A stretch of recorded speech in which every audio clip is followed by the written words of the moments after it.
Olá, seja bem-vindo ao nosso Santicast Uva, o podcast do Colégio Santana que coloca você de cara com a uva, o vestibular da uva que se aproxima. Próximo domingo, dia 7 de dezembro. Você, nosso aluno do Colégio Santana, que nos acompanha pelo canal do colégio, na internet, né? Não vá dormir sem participar, ouvindo esse bate-papo legal que hoje abre essa série, né, do Santicast Uva.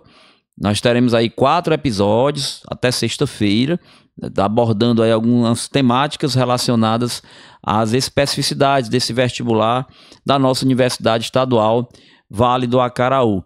Nós queremos aí agradecer a sua companhia, nosso aluno do Colégio Santana, e você também, aluno convidado, que nos acompanha nesse projeto de preparação do Colégio Santana rumo ao vestibular da UVA, edição 2026.1. Lembrando que a edição ponto 2, desde o ano de 2023, né?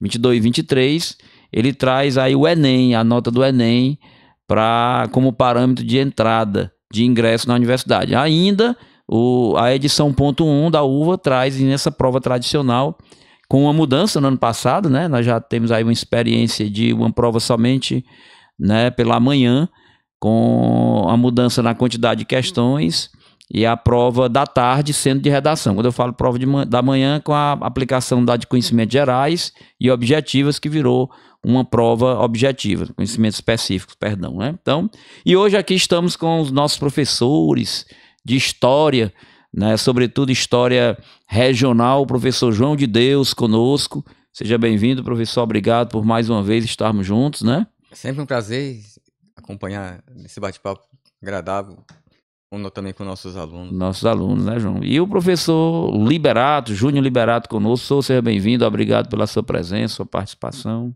Grato pela companhia de vocês e também colaborar com o conhecimento, a atribuição do conhecimento dos nossos alunos também. Que bom.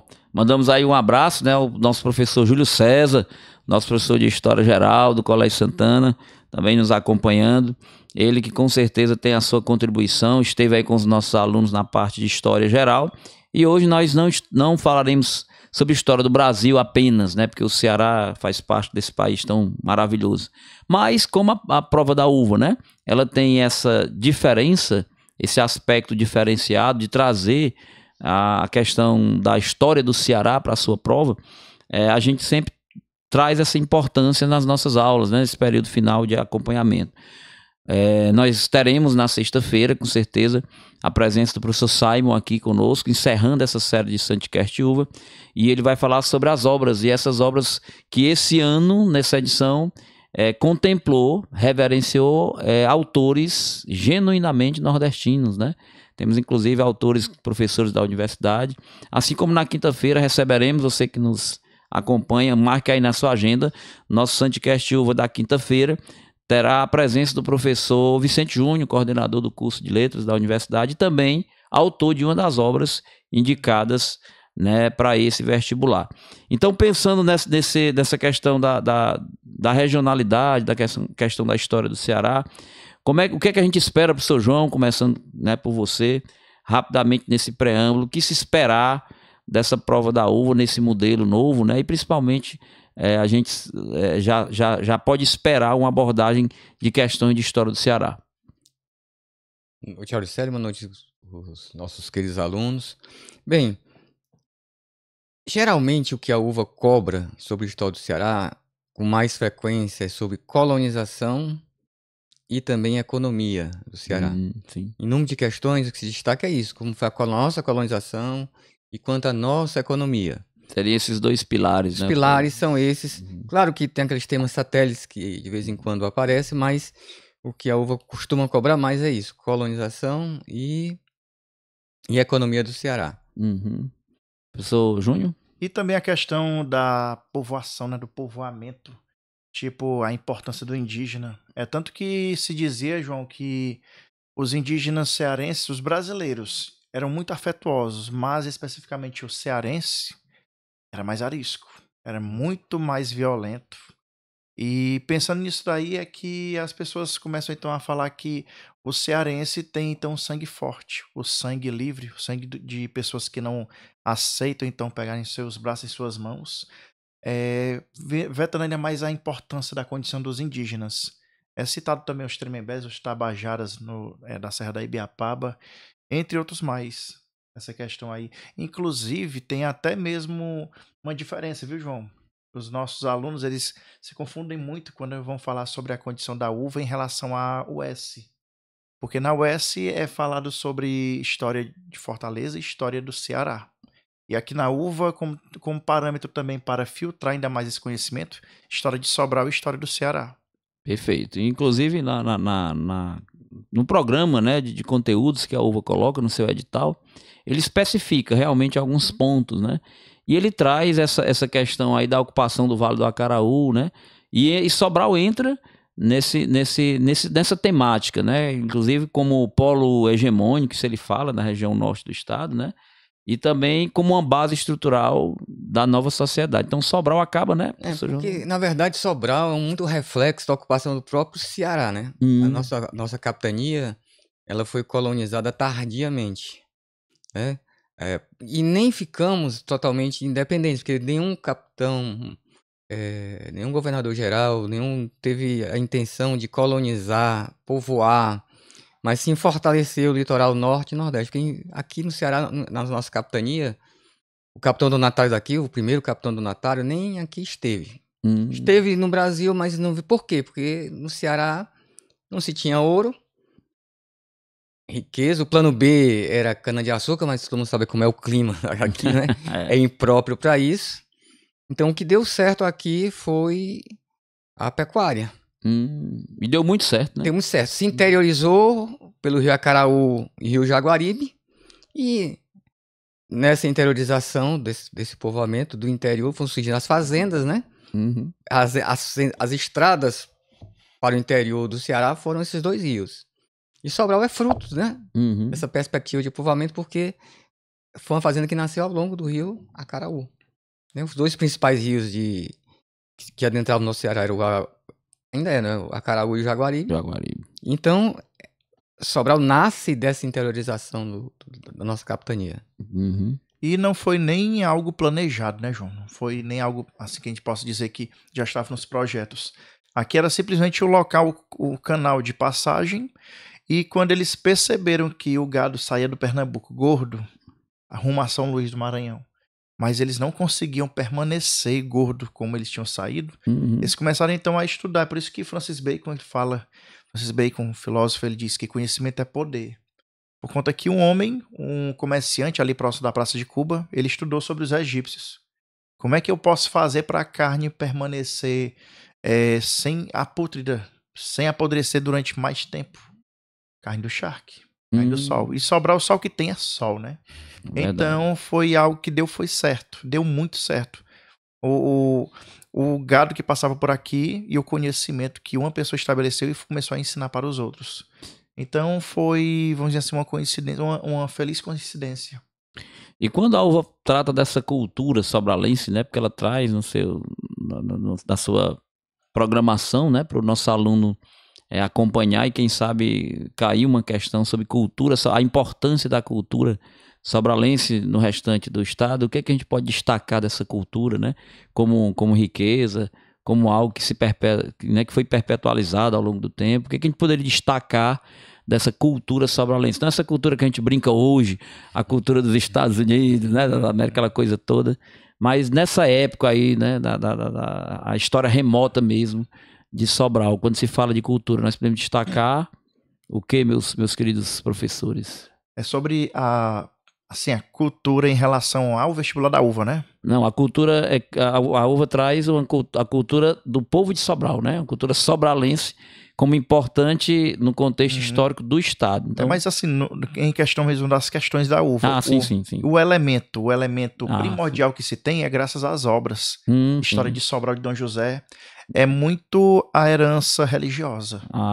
Religiosidade, inclusive, a uva traz também, isso, né? Traz sim, completamente. Até porque o livro de Dom José, ele cita muito isso, né? Vou fazer de Sobral uma pequena Roma. Se eu não puder, vou fazer de Roma uma pequena Sobral. Então, era algo assim, um parâmetro. Ele dizia que queria realmente investir em Sobral e precisava. E essa cultura aí é muito vívida também nos livros dele, das obras dele, nos quais a uva mesmo repassa ainda mais com esse tipo de importância.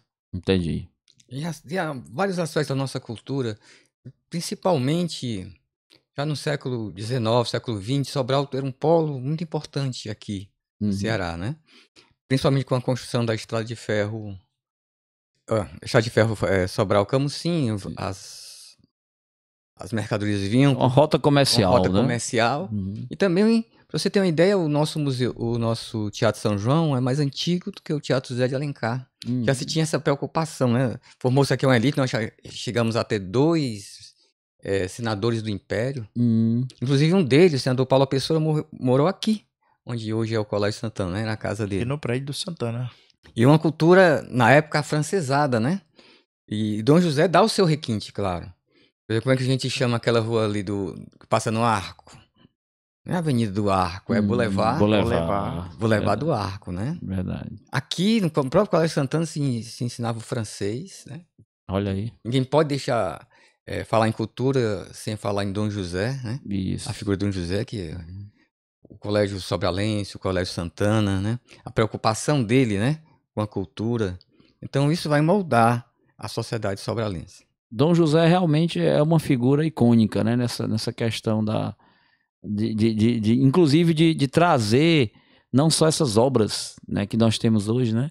Mas trazer também um pouco dessa religiosidade mais arraigada no meio do povo. Pelo menos contam os histórias que ele era muito presente, andava nas ruas, todo paramentado, né?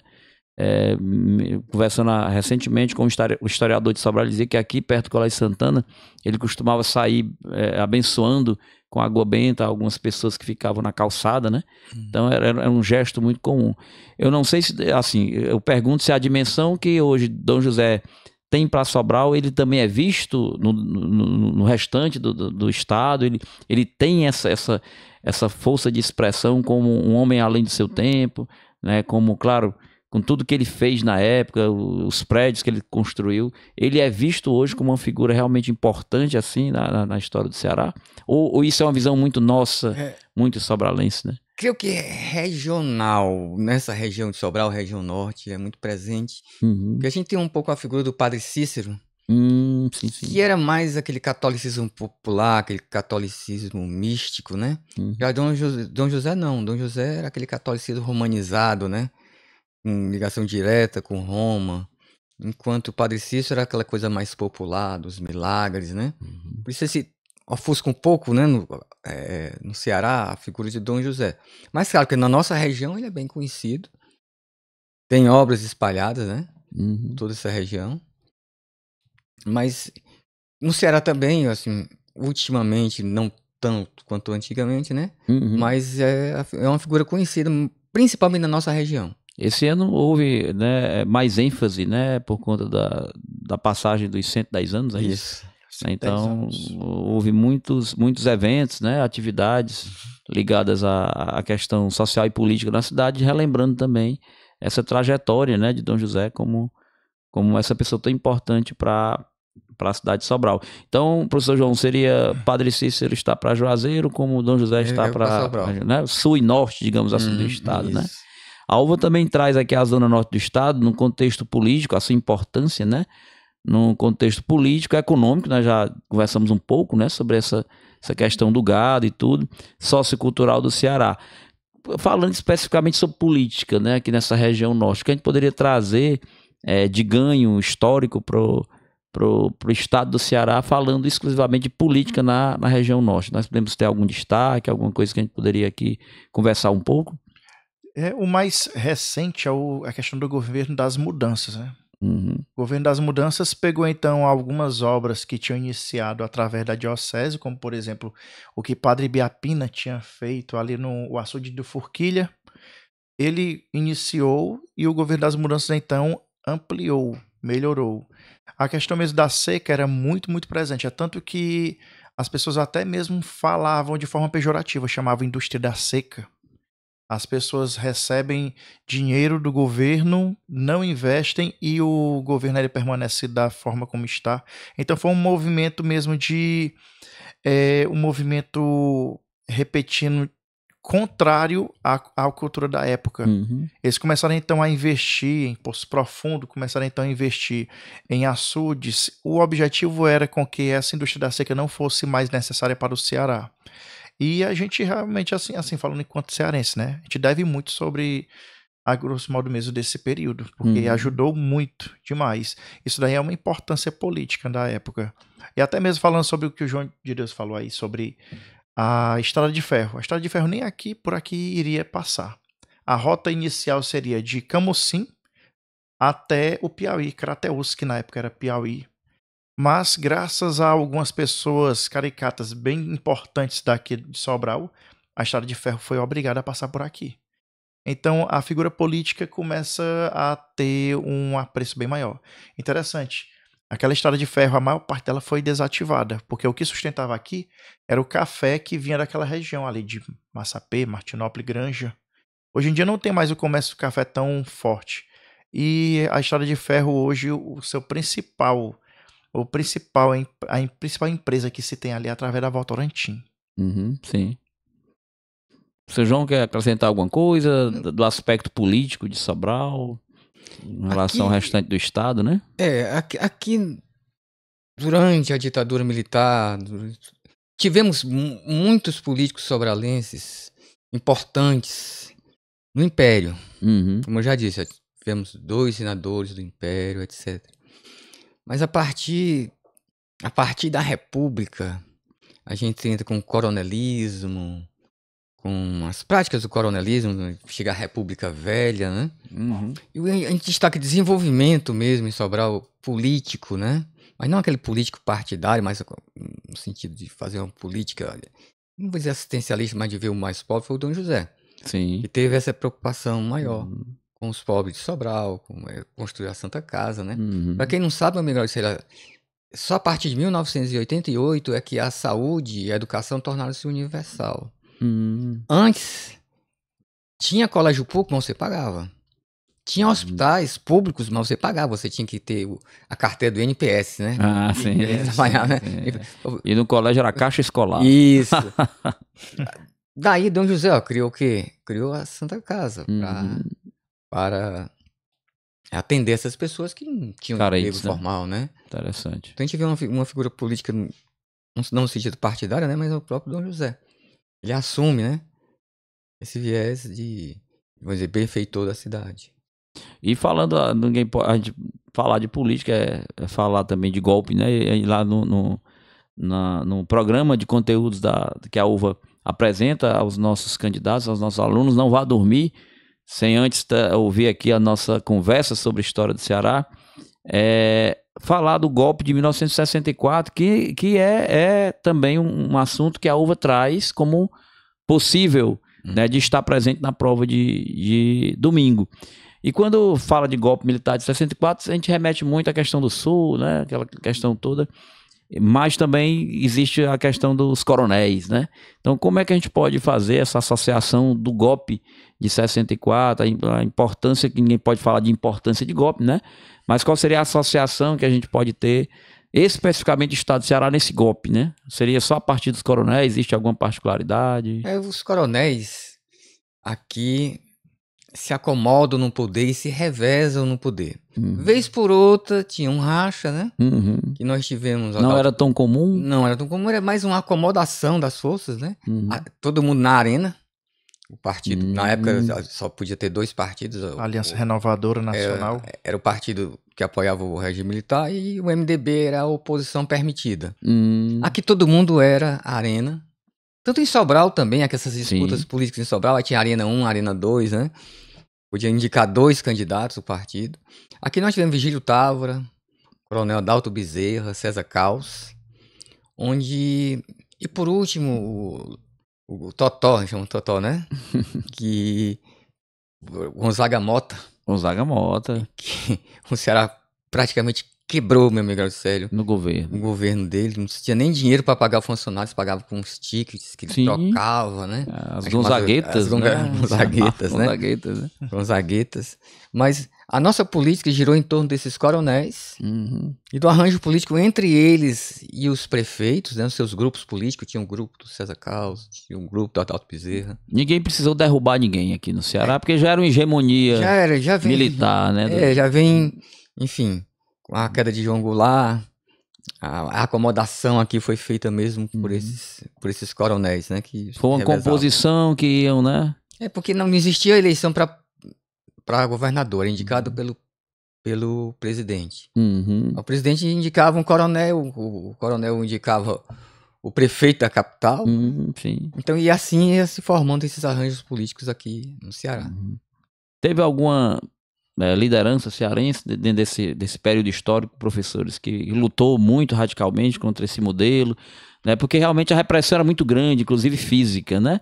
Mas nós tivemos algum desses... Mauro Benevides. Né? Sim. O Mauro Benevides foi, foi senador, né? Sim, sim. Do MDB, né? Senador da República, né? Senador da República. Ele foi uma dessas brechas, né? Ele conseguiu se eleger senador. E que brecha, né? Para um regime tão fechado. Isso. Né? E ele consegue romper com esse... Principalmente com o voto vindo de Fortaleza, né? Mas, enfim, Mauro Benevides era a voz da oposição. Embora moderado, mas era a voz da oposição aqui no Ceará. Conseguia fazer alguma diferença, né? Isso. Tanto é que se elegeu, né? Depois, exatamente. Né? Tem um legado, né? Mauro Benevides. Verdade. Figura muito respeitada, por sinal, né?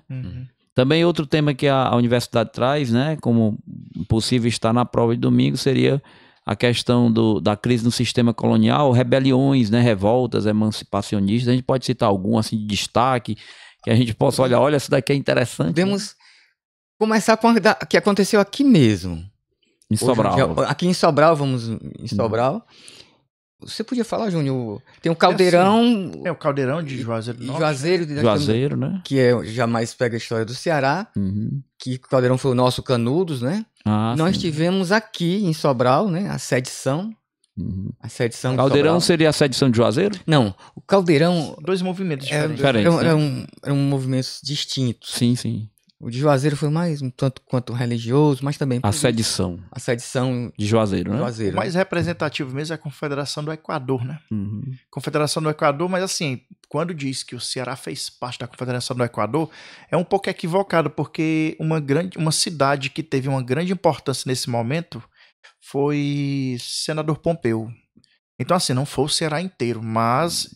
Quando a gente olha uma estrelinha lá do Rio Grande do Norte, a bandeira do Rio Grande do Norte representada por 3 estrelas, que essas representam, né, o Ceará, Rio Grande do Norte e o Pernambuco, que é justamente o objetivo que eles pleiteavam, que eles queriam, que era fazer desses 3 estados um país propriamente forte, livre de Portugal e livre dos mandos e desmandos do Império. Interessante. Então eles planejavam fazer isso. Pernambuco, Rio Grande do Norte, Ceará, né? Existem até algumas controvérsias. Alguns dizem que é a Paraíba, outros dizem que é uma parte de Minas Gerais, mas oficialmente na história, realmente, na história com H e não com E, né, João?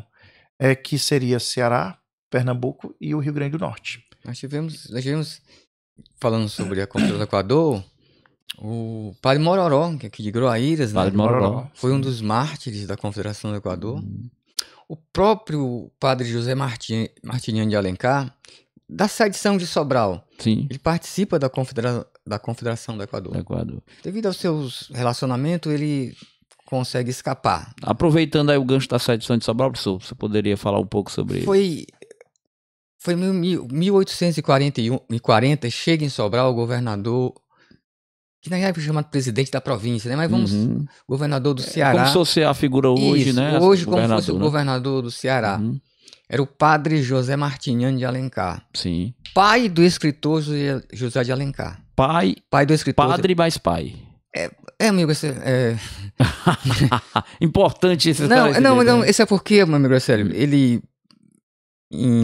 acho que Messejana, ele foi passar umas férias e conhecer uma prima, enfim. Sim. E acabaram se casando. Embora ele casado, ele continua sendo padre. Ah, Não sim, pode sim, celebrar sim, sim. missa, exercer. Ah, sim. É como hoje, né? Isso, O sacramento da ordem Isso, continua existe a dispensa do Papa, enfim, mas naquela época acredito que... Isso, então não continuava padre. Sim. Estudou para isso, né? Se formou. Sim.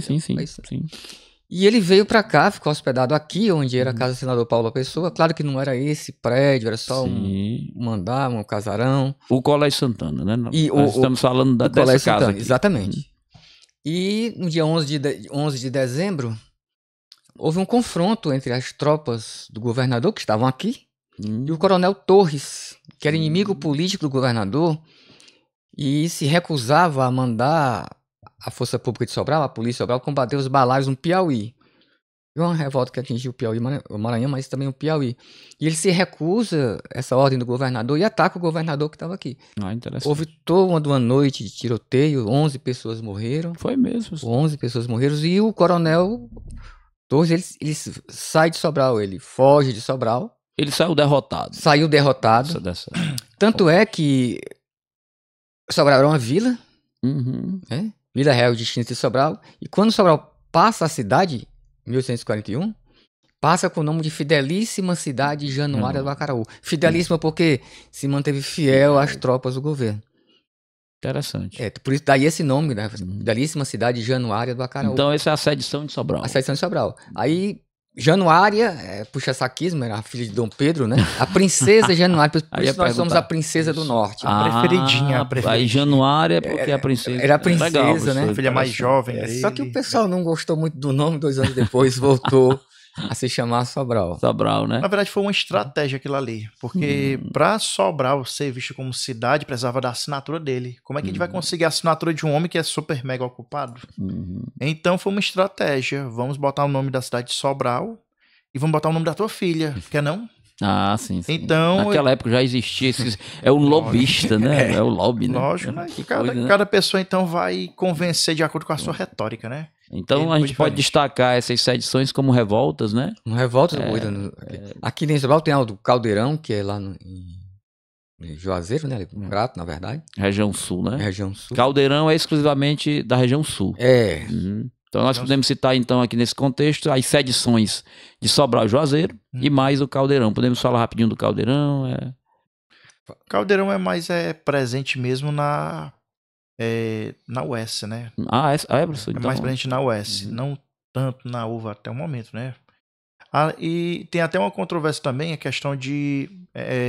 por exemplo, a UES, só abrindo um pouquinho um parêntese aqui sobre a UES, tem algumas questões da UES que falam sobre história do Ceará, mas quando a gente vai olhar realmente na íntegra, é mais sobre história de Fortaleza. Como, por exemplo, uma vez cobraram uma questão sobre o bode ioiô. O bode ioiô tinha lá a história do Ceará, mas era um bode que sempre ficava vagando ali entre o Mercadão de Fortaleza até o Museu do Ceará, onde hoje é o Museu do Ceará. As pessoas gostavam muito dele, que ele era muito mansinho, mas quando ele morreu, as pessoas se negaram então a acreditar que ele tinha morrido e resolveram então empalar. Então isso aí a gente vê que tem uma história, às vezes é a história do Ceará, mas na verdade é mais voltada para a cidade mesmo do que o próprio estado. Porque você falar de história... O Caldeirão tem mais relacionado com o Padre Cícero, na verdade. Sim, né? sim. Porque o Padre Cícero, ele... Na verdade, ele vai se tornar um coronel de batina. E toda a gente que chegava em Juazeiro, ele arranjava... Ele nunca cobrou pelo que ele fazia, mas ele recebia muitos presentes. Sim. Um desses presentes foi um sítio, né? O Caldeirão. Ah, certo. Então, ele reservou lá com o Beato, Zé Lourenço, ele mandou o Beato para tomar conta daquela região, e ele faz o Caldeirão tipo um Canudos, o que começa a incomodar os poderosos da região. Entendi. Então, o Caldeirão seria basicamente esse contexto, E né? nesse contexto, né, ainda relacionado ao Padre Cícero. Perfeito. É por causa que naquela época, professor, eles tinham uma revolta muito grande, porque tinham sido criadas algumas coisas que eles, religiosos, não concordavam. Por exemplo, certidão de nascimento, eles não concordavam. Certidão de óbito, agora um morto vai ter que ter o documento. Sim. Certidão de divórcio. A Igreja Católica diz que casamento é até que a morte os separe. Mas de repente não tem mais. Então, aí outra coisa também, a questão dos impostos. Antes só quem pagava imposto era quem exportava. Agora é todo mundo. Então vamos para dentro do caldeirão. A gente não precisa dizer o que a gente está produzindo lá dentro. A gente vai ficar então em uma grande comunidade e a gente não vai ser visto pelo império. Então ninguém aqui vai pagar por impostos, porque aqui é uma sociedade privatizada, é um território privado. Então eles se confiaram nessa blindagem, mas, como o João de Deus falou, incomodou. Entendi. E sobre abolicionismo, a gente pode trazer alguma coisa, especificamente no estado do Ceará, né? Como a gente pode tratar um pouco desse assunto, pensando aí nessa prova de domingo, né? Terra da Luz, Ceará, Terra da Luz. Tem um epíteto, né? Que de vez em quando, uma vez por outra, a uva costuma cobrar e repetir sobre o epíteto Terra da Luz. Que, na verdade, foi um paulista que veio passar 3 semanas em Fortaleza, aí ele voltou a escrever uma matéria sobre o Ceará. Na verdade, o objetivo dele era falar mal do Ceará. Dizer que aqui tinha muito Terra da Luz, por quê? Porque tem mais dias ensolarados do que dias nublados, eles lá chamam de garoa. Então é muito quente, é muito desconfortável, é muito ruim viver num local desse. Até que o cearense pegou esse epíteto, Terra da Luz, e começou então a relembrar de todos os países, o último que levou então a libertação dos escravos foi o Brasil, mas o primeiro estado do Brasil foi o Ceará. Com relação à abolição. Abolição, isso. Isso é importante. Mas só tem um porém, né? Não foi porque o cearense era bonzinho, não. É porque passamos por uma grande seca. Uma grande seca. Inclusive, uma das... Não a última, mas uma das últimas secas grandes que foi muito registrado, teve até campos de concentração. Vocês sabiam, alunos? Que o Ceará teve também campos de concentração. Tinha, viu? Tinham locais em que as pessoas entravam com promessa para se alimentar, para beber, para comer, para morar, mas não tinha nada disso. Era, na verdade, uma prisão em que as pessoas ficavam então ali fadadas a... estavam morrendo de forma... um cárcere ali. Então o Ceará estava se voltando muito às suas fragilidades por conta dessas prisões, desse campo de concentração. Também, sobre a questão da abolição, podemos esquecer da Dona Maria Tomásia, né? Sobralense. Sim. Foi a primeira mulher no Brasil a fundar um clube abolicionista. E até essa rua aqui do lado aqui, que é Maria Tomásia, Maria né? Tomásia. Em homenagem a ela, que ela funda primeira mulher no Brasil a fundar um clube abolicionista. Sobral também vai libertar os escravos em 1883, antes do Ceará. Sim. Antes do Ceará. Então Sobral tá... Sobral... Ceará na frente do Brasil, Sobral na frente do estado, olha aí. Tá Rapaz, não fomos a primeira cidade, né? Foi Redenção, né? Mas nós, em 1883, a Sobral também liberta os escravos, né? Na verdade, esse movimento começa em 1880, né? Aí vai ficando minguado mesmo. Os escravos vão começando então a ficar mais isolados dessa condição de trabalho compulsório. Questão quando se fala em capitania do Ceará, né? Para o aluno entender melhor o que a gente pode... A capitania do Ceará, ela... Como eu já falado antes, a colonização dela foi tardia, porque não tinha nada que valor, na verdade, né? Capitania, pra gente entender melhor, é como se fosse o estado. Era como estava dividido Sim. o Brasil na época, em capitanias hereditárias. O Ceará não apresentava incentivo econômico nenhum, não tinha ouro, enfim. Para se transformar em uma capitania. Então a nossa colonização, ela começa a partir de fortalecer o litoral norte e nordeste. A gente está envolvido isso aqui com o Ceará. Mas eu digo com forte, né? Houve 3 tentativas de colonização do Ceará.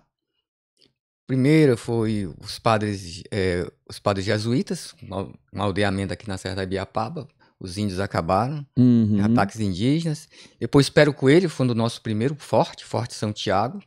Hoje onde é a Barra do Ceará, não se sabe o local exato, mas é no Rio Ceará, ali onde é a Barra do Ceará, em Fortaleza. E por último, Soares Moreno, né? Martins Soares Moreno, ele funda o Forte São Sebastião, vamos dizer assim, dá origem à nossa colonização, o início, de fato, da nossa colonização. Mas não era uma colonização econômica. Sim, entendi. A colonização econômica vem com a pecuária e foi no interior. No litoral, estava ocupada com forte. Agora, economicamente, qual a primeira região ocupada no Ceará? Inclusive, já caiu isso no vestibular da UVA. Foi o interior. Não foi a serra, foi o interior com a pecuária. No litoral, nós tivemos fortes. O Júnior falou sobre os índios no Ceará, né? Era um tema que eu queria trazer para a mesa, né, professor? Na colonização. Os índios, né? Vamos dizer, nessa nossa região foi um obstáculo. Interessante. Inclusive, tem muito a ver com a mudança da capital, né? Antes era Quirais, que era vamos dizer, a capital do Ceará. Foi a primeira? A primeira. Quirais. Mas acontece que houve a chamada Guerra dos Bárbaros, ou Confederação dos Cariris.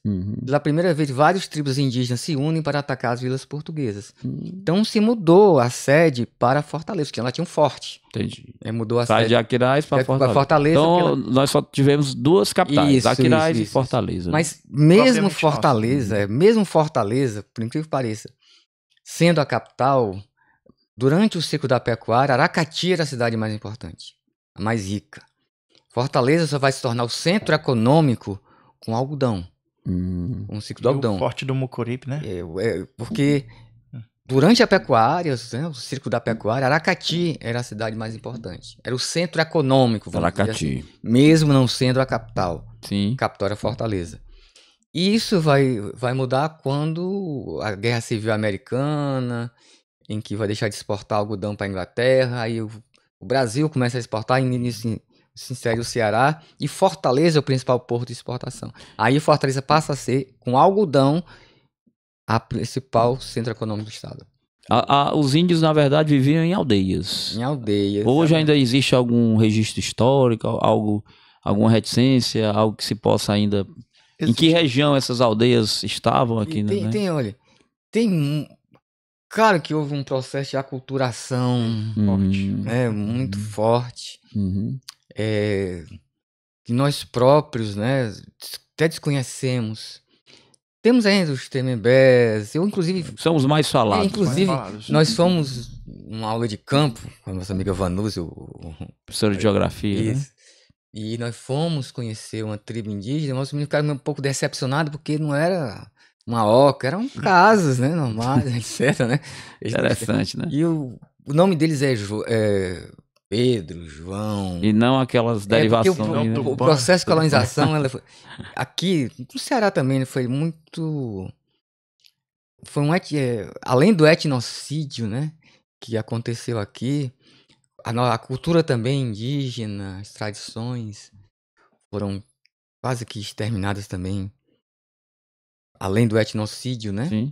Tanto é que eu morava na Alemanha, o meu companheiro de quarto, ele era de Mali. Mali é um país que fica na África. E um certo dia ele tinha muita curiosidade sobre o Brasil, perguntava muito sobre o Brasil. Aí ele me perguntou, qual é a língua que vocês falam no Brasil? Aí eu falava português. Aí disse, não, mas a língua que você fala em casa. Aí eu disse, português. Não, a língua dos brasileiros. Português. Porque em Mali, é o francês, foi colonizado pelos franceses, mas cada região tem o seu idioma, que fala em casa, né? Quando ele falou em casa. Então, quando alguém do norte vai falar com alguém do sul de Mali, eles falam em francês. Sim. Mas ali na região deles, né? Eles falam a língua. Isso que é preconceito falar em dialeto, né? Mas enfim, a língua deles, local. E aqui, um reflexo dessa nossa colonização, que foi o Marquês de Pombal, que na verdade até o Marquês de Pombal nós falávamos aqui no Brasil, a chamada língua geral, que era um pouco da mistura tupi, né? Sim. Os bandeirantes falavam essa língua, não era o português que nós falamos hoje.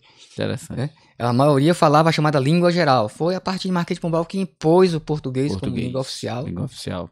Mas essa investida dos índios, elas não tiveram sucesso, né, professores? Porque você falou aí da investida, né? Todo mundo foi de Aquiraz para Fortaleza. Acredito que o nome Fortaleza vem de forte, né? Vem do forte. Vem de forte, né?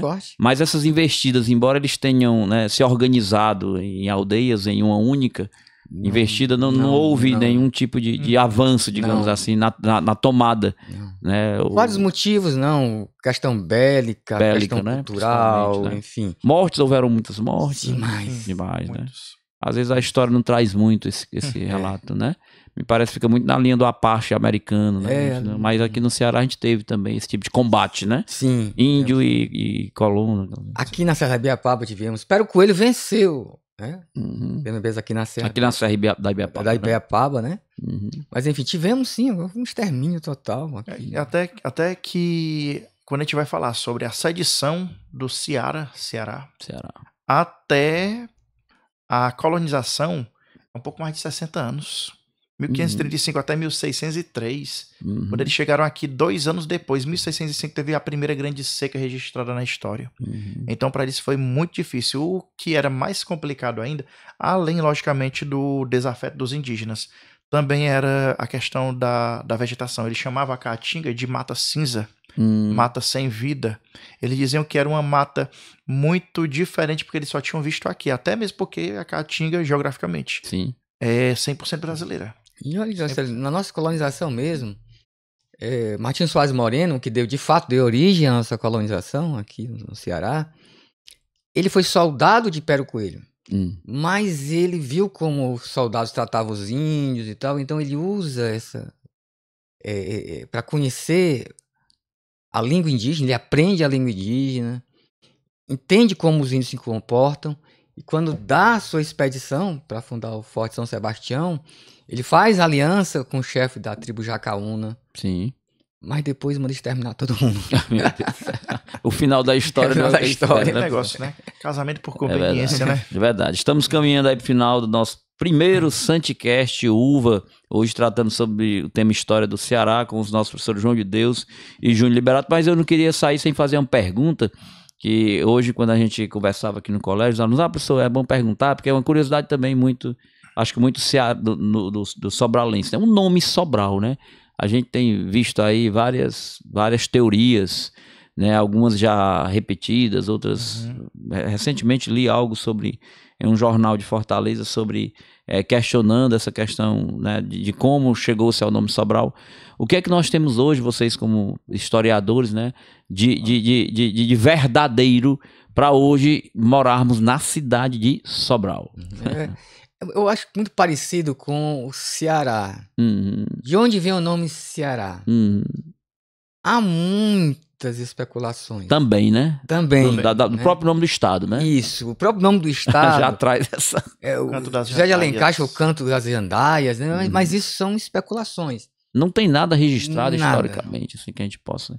E Sobral, qual seria, assim... Acho que O que é que hoje a gente vai nessa linha, né? mesma coisa, A a mesma coisa. hipóteses. Primeiro nome foi... Porque a história é complicado em falar em verdade em história, né? É verdade. Porque é Por isso complicado. que eu escolhi os números, Pois é. viu, São João? Isso, Por isso que eu escolhi os números, viu? Isso. Quando a gente vai falando da história mesmo da uva, o que a uva realmente cobra é em relação aos sobrados. O que eles já cobraram sobre questão mesmo da uva Na prova, né? na do prova vestibular. foi sobre, oficialmente, o que eles levam em consideração é sobre os casarões, em que embaixo ficavam os pontos comerciais e em cima era a residência. Sobrados. Aí Então, vem sobrados, Sobral, isso. né? Hoje em dia, quando uma pessoa tem dinheiro, vai comprar uma picape, tem uma mansão. Naquela época, não. Naquela época, era eu mostrar que o meu ponto comercial é embaixo da minha residência. Então, isso aí era o sinônimo de Riqueza, né? O local dos casarões, o local dos sobrados é Sobral. Mas esse foi a última denominação para esse espaço geográfico, depois de vários, né? Porque já teve Isso, Januário, depois como de você vários. falou, né, professor? Antes há também a versão Vila Caiçara. Vila Real e Destino de Sobral. O Caiçara era mais uma. É uma Inclusive, aplicação da Fazenda Caiçara. Né? inclusive, quando eu estava fazendo o meu trabalho de especialização, né? Minha tese de especialização, eu abordei essa questão de Sobral. Em Portugal, há várias cidades chamadas Sobral. Pode Na verdade, ser lá é freguesia, vila. Vila Sobral de Monte Agraço. Eu, inclusive, passei um e-mail para a Câmara Municipal de lá. E falei de Sobral aqui, mandei algum material e perguntando se alguém de lá tem algum registro, se tinha vindo por aqui. E a origem do nome deles também, né? Houve alguma resposta? Sobral, porque tem lá em Sim. Sobral já existe. Quem veio primeiro, né? Quem veio Então, primeiro, né? Quem foi? na verdade- Quem copiou quem? Na verdade, a criatura lá mais me perguntou do que respondeu. Mas essa resposta do Mais Júnior interessante. também era uma região de Soverais, Suvral, né? O Suvral, esse foi o português para Portugal, né? Tem essa questão do Sobral. Sobreiros. Sobreiros são umas árvores, né? Os As Soverais. árvores, Mas, E assim a gente vai levando, sem saber na verdade, realmente. não há algo escrito. Oficialmente. Oficialmente não há. Há quem diga, quem passou Sobral a vila, era de Sobral, uma cidade de Sobral Sim, em Portugal, mas enfim, não há. Igual o nome do Ceará. mesma coisa. Mesma coisa. Há hipóteses, várias hipóteses, né? Então você que acompanha, que pediu para me fazer essa pergunta aos nossos professores, historiadores, se contente com essa resposta, meu amigo. Nós vamos sair desse Santicast, né, professores, ainda sem. Mais importante é que moramos na cidade de Sobral. Gostaria de agradecer, professor João de Deus, professor Júnior Liberato. Um minuto aí para as considerações finais, professor João. Bem, antes de mais nada, dizer aos nossos alunos que nós estamos com ele até a porta ali da uva. Estaremos lá domingo, se Deus quiser. Deus quiser, lado a lado, né? Em que tenha confiança em você. Você estudou, agora é a hora de colher. Plantio, a hora de plantio, agora é a hora da colheita. Nós estamos ao lado de vocês, torcendo. Muito bem. Professor Júnior Liberato, suas considerações finais. Eu não vou dizer boa sorte, não. Eu vou dizer sucesso. Porque o aluno Santana já viu isso aqui tudo, já sabe bem direitinho como é que tem que se fazer na hora da prova. E é isso, gente. Estaremos aí novamente, logicamente, mas eu espero que vocês tenham todo o sucesso do mundo. Muito bem, professor, muito obrigado. Então, amanhã nós temos outro encontro aqui às 19 horas. Estaremos conversando sobre redação com a professora Ceissa e a professora Sandra Cândido. Você não tem como perder também mais esse episódio do nosso Santicast Uva, o podcast Colégio Santana que coloca você de cara com a uva. Mais uma vez, gratidão aos nossos colegas professores que trouxeram aqui essa temática de história do Ceará. Hoje nós tivemos aulas ainda, amanhã específicas, teremos história com o professor Júnior Liberato amanhã à tarde, a específica do direito. E amanhã nos encontraremos às 19 horas. Tenha uma noite de sono restauradora. Até amanhã. Que Deus abençoe.